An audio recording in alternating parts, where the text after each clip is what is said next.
Un diplomat austriac, un șef elvețian și o româncă, pe jumătate unguroaică și pasionată de prăjituri, fac împreună Crăciunul.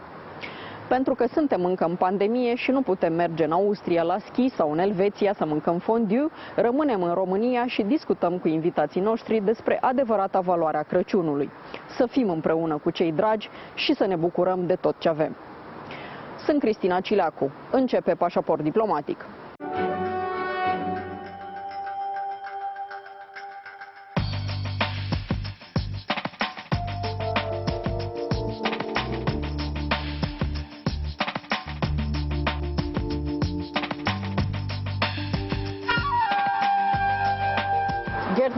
Christmas edition, a diplomatic Christmas edition in front of the Poarta Schi in Brașov, which was built after the Austrian Emperor Francis I visited Brașov.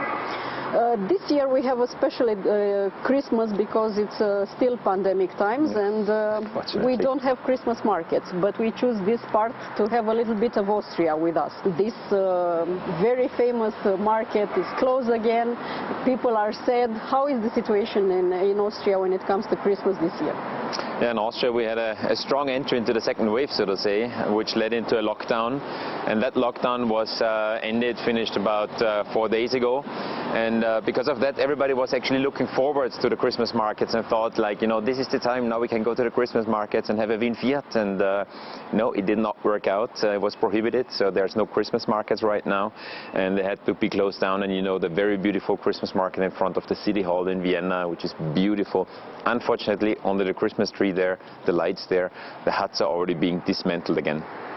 But do people understand that they have to be, let's say, less outside this year and more inside the houses in Austria, because in Romania there is a problem, and in general people are tired of this pandemic situation and COVID and so on?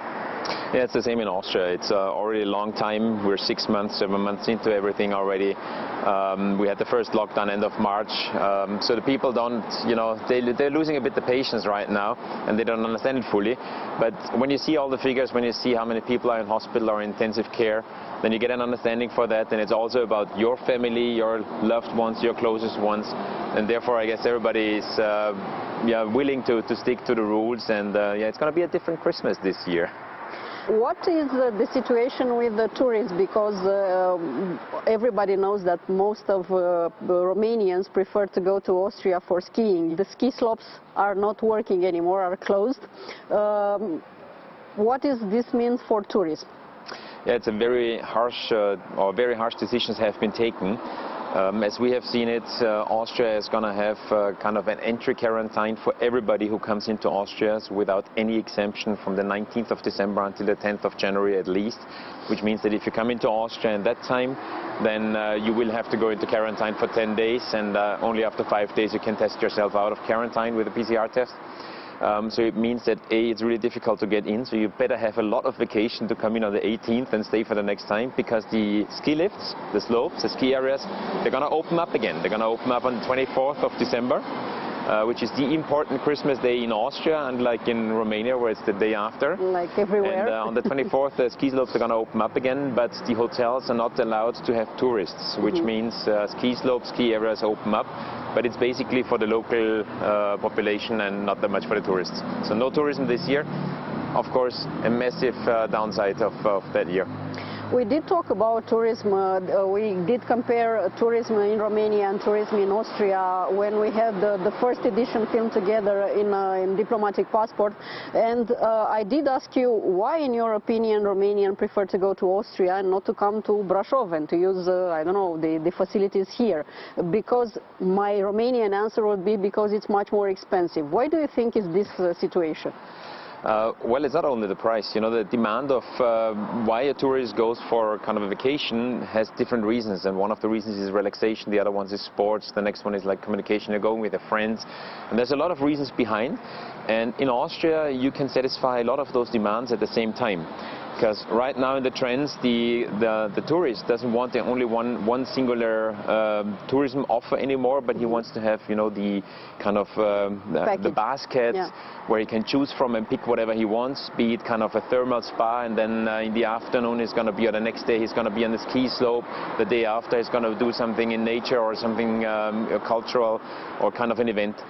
So that's what one has to look into, and in Austria what we have done for the last decades is kind of we created destinations, which means a certain region, be it a valley, be it several villages, are creating a destination, and those destinations work really well.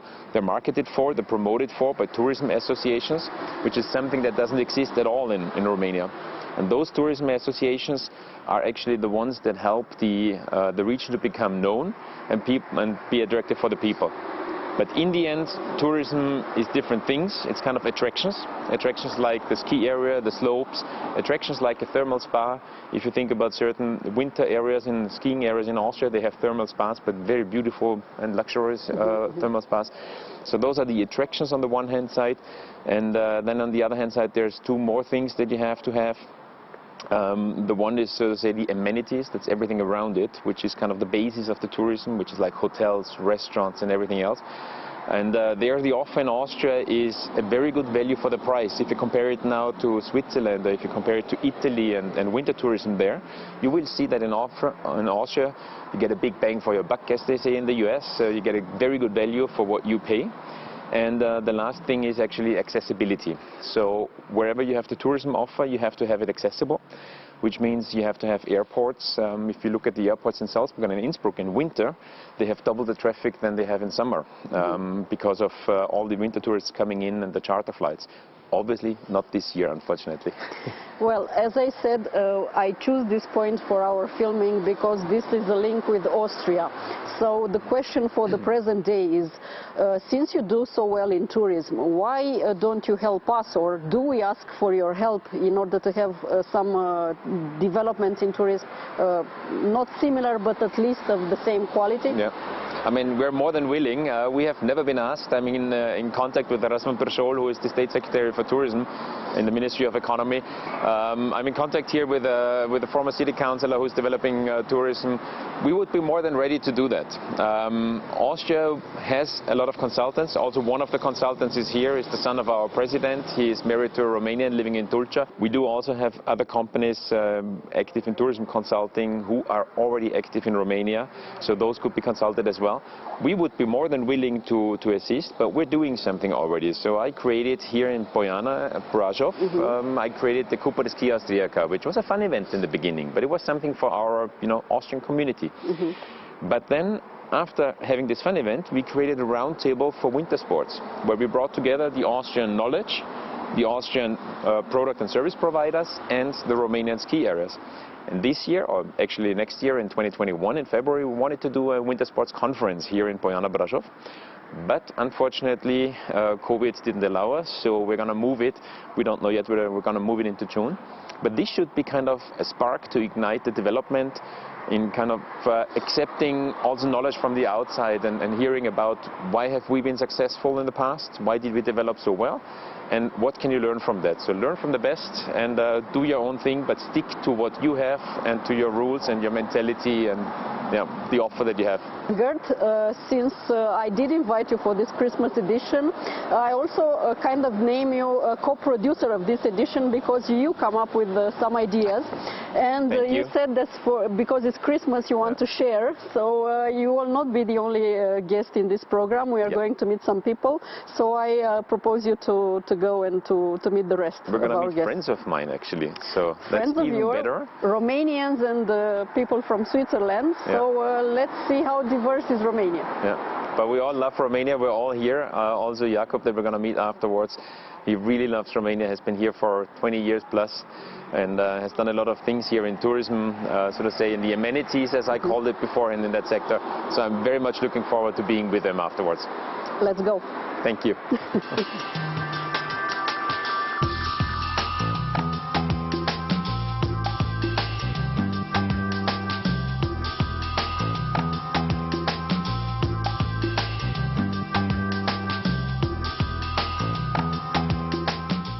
Gert, you brought me to Bran, so I believe you that we are in Bran because I don't see anything behind us, and you brought me here to introduce me a Swiss chef.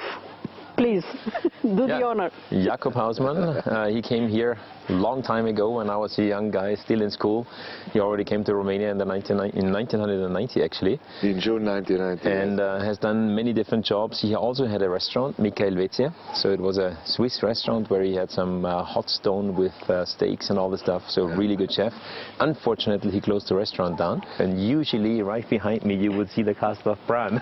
So I was here like 6-8 weeks back, and 6-8 weeks back I could convince myself that the Brno castle is really there. When Gert told me that we are going to have a chef for the Christmas program, he asked me if I want to cook, and I said no, let's have a talk, let's have some food for thought this time. It's a different Christmas this year, so what should people do at home in order to feel better, because COVID is a sort of Grinch, it's kind of stealing this Christmas away? Let's say we are now obliged to be in home, this is clear. So we have two possibilities. We can invite the chef what cook for us, it's a question of money, or we can open the internet and to find some new ideas. Or we remember how Punica, our grandmother, cooked. She go in the market, what it's here, was Varza Roșa, Varza Alba, this was Samale, was this Pomona Porcule, what it's now in Romania. Like we go back to the foods for where we are coming. I think this will be in this time of the Christmas. We go a little back. We go back there where is our base on the local market, what we find it. We buy this, we cook this, we take the telephone. It's our advantage now. We can call, listen, you can help me Punica, you can help me Papa, in this way. I think this is the way how we have in this year our Christmas time. You are a chef, of course. Your food, when it's done, looks amazing, I presume, and also it tastes very good, again, I presume. But what if it's somebody like me that doesn't know how to cook and I mess up? What shall I do? Okay, first of all, you can destroy Christmas? No, you can nothing make wrong in the kitchen. This is what I all the time tell. Cooking, it's an art. Okay, you like Picasso, I like Rembrandt, Gert like Klimt, obviously. Obviously, yeah. But the taste is different, and creation is different. You cannot make something wrong. When you cook with your soul, with your heart, with your taste, how you like it tested, I'm sure your lovely people around are very happy with this. When happen a mistake, happen. Even to me, it doesn't matter how big is the chef. We have bigger chefs like me, and they make a mistake, can happen, because it's a manufactura, we work by hand. But I think this can be also some smile moments, some nice moments, when the sauce, it's not red, she's a little blue, let's tell, because, or something does. I think you cannot make something wrong in the kitchen, because this is a question of feeling. Cooking, it's a question of love, what you put inside, and when you give this, what is in your soul, into food, it's all the time testable. Well, we live now in the moment where people go towards lighter food, and the Romanian cuisine, if we can call it like this, Balkanic cuisine rather than Romanian, it's rather heavy. And it's a lot of criticism toward those type of dishes. Do you think it's right to do it like this? You are in Romania for quite a long time, so you know our food. Let's say so. We are farmers. We live with the products that are coming from the farms around. We cook with this, and we have in our area this pork fat, what it's heavy. We have a lot of food, what it's heavy. And in the Christmas time, in this New Year time, it's a bad way to look for the calories and to have for healthy food. These are just these 2-3 weeks. So in this moment, take this, what is on the market, what is good, what is tasty, and cook this in this way. I think for this healthy way and this more easy way, we have to find other times. And we have to have times where we go other way shopping. Let one glass wine by side, but eat a good steak. This is my way, because I'm a chef. But to look on the calories is not the right time. Well, we take your advice for sure. In order to prepare food, we have to go shopping. And if you go now, at least in the big cities, in those supermarkets, you will find a lot of couples having quarreling about what to buy, what not to buy, how much should we buy, and then we throw away a lot of food. What's your advice for people who go shopping and prepare the Christmas meal? I have a wife. I never let her shopping without eating before. Because when she's hungry, her wagon is full. When she eats before, she have another mentality to buy it. Second, my mother teach me this. Make a list. When I have a shopping list now for friends what are coming to me, I stay in the front of the frigidaire and in the storage room, and I write really what I need. And this is my list. And this is shopping. And nothing left, nothing right. Because in this moment I really know also what I want to cook. Because the planning is the way how I have the stuff in the storage inside. So you are a chef, but you still call your grandmother for advices? My grandmother not anymore, but how long my mother live, God keep her. I call sometimes to my mother, okay. Mama, please, because she was a great cook in the simple way inside. And what we have in the last moment, in the last 5-10 years, in the big chefs is going back to the roots. We are going back from this with shikimiki and hashiwashi. Of course it's nice when I go in a restaurant. We have a very good friend of us what have in Bucharest a restaurant what make really special kind food. This is one time by month is nice. But this what we cook now for home, it's more tradition, it's more regional, it's more classical. In this classic way. Yeah, yeah. You can even this to make on a plate to looks in a special. This is what we learn. What you can learn by time when you cook day by day. You have also some feelings and you look in the TV. We have this luck now. And my mother, she know to cook. What was in August on the market, she knows because we was not rich. And with these 2-3 francs what we have, she go to buy food day by day. And this is for me a signet for all women's mothers in home. They are the best cooks because they make with a small money for us permanent great food. Yeah, feed the family. Gert, if Jacob here will supposedly cook for you for Christmas this Christmas day, what will you choose?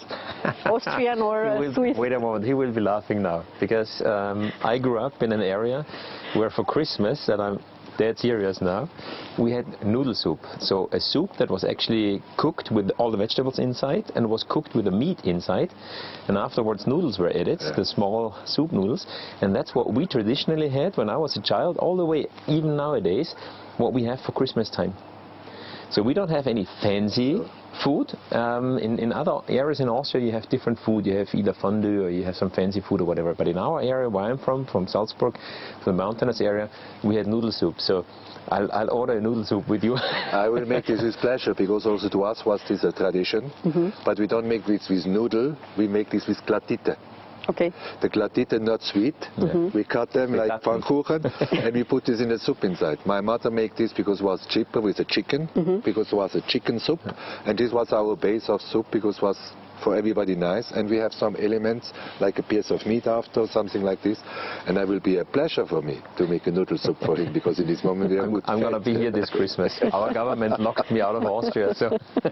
Yeah, you already have Christmas arrangement. Gentlemen, thank you so much for being with us in the program, and I do wish you a Merry Christmas and a happier New Year without COVID if possible. We wish you the same and thank you for the invitation. It's nice to have a friend that give friendships in another way for everybody in home. Sărbători fericit, la mulți ani și Crăciun fericit. Thank you very much, Christina, for being here again and being with us again.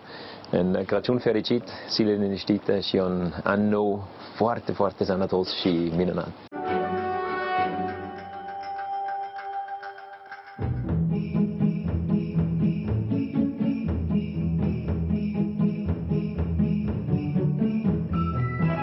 Luciana Nemet, suntem într-un laborator, o afacere mică de familie care face fursecuri și prăjituri. Știm cu toții cât de importante sunt prăjiturile, mai ales că de Crăciun, ca să vină moșul, nu-i așa, trebuie să lași sub brad niște prăjituri. Vă caută lumea în această perioadă când aproape toți stăm acasă și gătim sau încercăm să gătim după caz? Slavă Domnului, da. Deși n-a fost un an foarte bun din niciun punct de vedere și cred că nu e o surpriză pentru nimeni. Dacă spunem lucrul ăsta, nu suntem cu siguranță singuri. A fost o perioadă extrem de grea pentru că noi aveam ca parte preponderentă a activității noastre partea de evenimente, care au lipsit cu desăvârșirea anul ăsta. Ne caută lumea, cred că totuși e o diferență și asta au sesizat-o și clienții noștri între ce face fiecare acasă, unde pune mult suflet și multă dăruire, și ce face cineva care are cel puțin, hai zice, mai mult antrenament. Eu am avut foarte multă tangență cu Austria și cu Germania și mă inspir de multe ori și de acolo și am încercat să facem și rețete, de exemplu, tortul zahăr, stollenul, care este un produs german, care este un cozonac german foarte plin de toate, deci chiar burdușit cu fructe uscate și așa mai departe, și cu marțipan. Avem și niște rețete clasice la care ținem foarte mult, pentru că la noi se prăjiturește de câteva generații încoace, și am și eu, ca toată lumea, un caiet de rețete al mamei, al bunicii, de unde luăm tot felul de rețete. Luciana, îți propun să ne arăți puțin, îl invităm și pe Gerd să-l pui la muncă, da? Pentru că dacă tot ne aduci până aici să vadă și el cum e.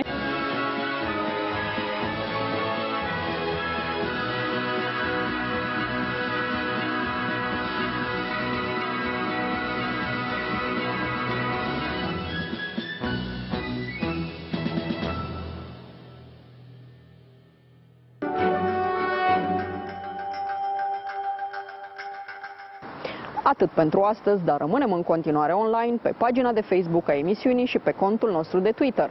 Revenim cu subiecte noi din lumea diplomației și a politicii externe vinerea viitoare de la 11:30 și în reluare sâmbătă de la 22:30. Crăciun frumos!